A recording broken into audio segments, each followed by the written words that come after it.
പ്രകാശമേ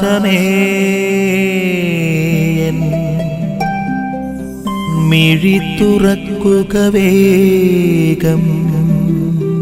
ഇന്നത്തെ സുവിശേഷ ഭാഗത്തില് യേശു പിശാച് ബാധിതനായിട്ടുള്ള ലെഗിയോൺ എന്ന് പറയുന്ന ആളെ സുഖപ്പെടുത്തുന്ന ഭാഗമാണ് നമ്മൾ വായിച്ചു കേട്ടത്.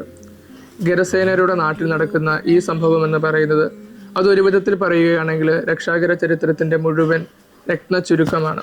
കാരണം ലെഗിയോൺ എന്ന് പറയുന്ന പിശാച് ബാധിതനായിട്ടുള്ള ഈ മനുഷ്യൻ അത് മാനവകുലത്തിന്റെ സകല തിന്മകളുടെയും സകല പൈശാചിക ബന്ധനങ്ങളുടെയും പ്രതീകമാണ്.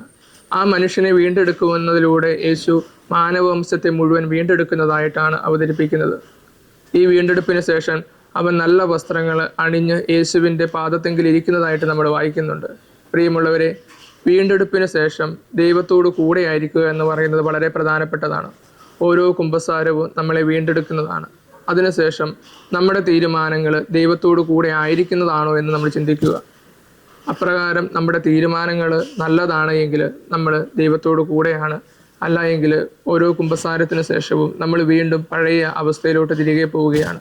നമുക്ക് ചിന്തിച്ചു നോക്കാം, നാം വീണ്ടെടുപ്പിൻ്റെ യഥാർത്ഥ പാതയിലാണോ അല്ലയോ എന്ന്. ആമീൻ. നിൻ വഴി